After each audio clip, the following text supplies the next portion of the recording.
Well, hi there folks, it's Matt Hayson here looking at everything impacting the Sydney property market this week. Now, can you believe it? The spring selling season is just 3 Saturdays away. Now, I thought with that in mind, it would be timely just to do a bit of a deep dive into the overall performance of the current Sydney market. Now, the best place to start is the auction clearance rate, and SQM Research are by far the most trustworthy source when it comes to accurate reporting of the auction market in Sydney. Now, last week, SQM reported an overall auction clearance rate in Sydney sitting at just 44.2%. Now, that's the weakest auction clearance rate Sydney has recorded through the course of this year. There were 875 properties that were due to go under the hammer, with just 214 of those making it all the way through the campaign and actually selling under the hammer. So when we look at the last 4 weeks of the overall performance of the Sydney clearance rate, we've seen 44%, 50%, 52%, and just 48%. So what we're seeing unfold in that area is this high cost of living, the high rate environment,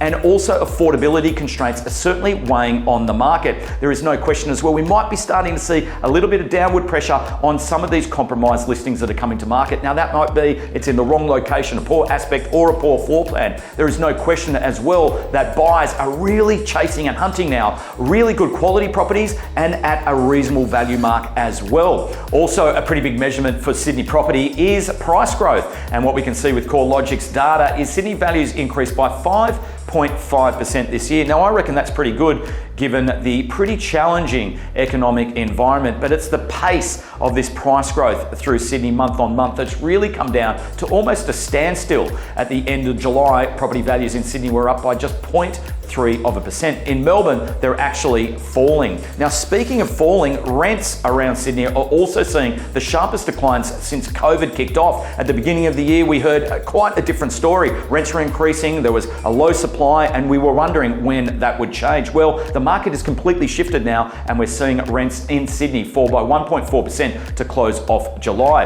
And then the big one is the cash rate has a big impact on overall market sentiment. As we know, it was left on hold at 4.35%, but we have the RBA, they're continuing to talk tough. They're even leaving the door open for a cash rate increase this year, but certainly suggesting that there will be no cash rate cut in 2024. Now, most of the major banks, the big four, they disagree. They believe that this is the peak of the cash rate cycle, and both Westpac and CBA are still forecasting that there will be a cash rate cut in November. So what are our takeaways as we move into the spring market? Well, in our view, this is a moderate selling environment. We're also expecting listings to increase around Sydney, so that's going to tilt supply and demand again in favour of buyers, and that's occurring when we're already starting to see the results are pretty fragile as well. So as a result, sellers are going to need to bring their home onto the market at a keen price and also listen to market feedback and adjust their campaign accordingly. That said, I expect there will still be very good selling success for those intelligent sellers that have a very focused campaign. This isn't a market where you can have unrealistic expectations or over aspirational chasing dreams on pricing. This is a moderate market, and if you get all of that right,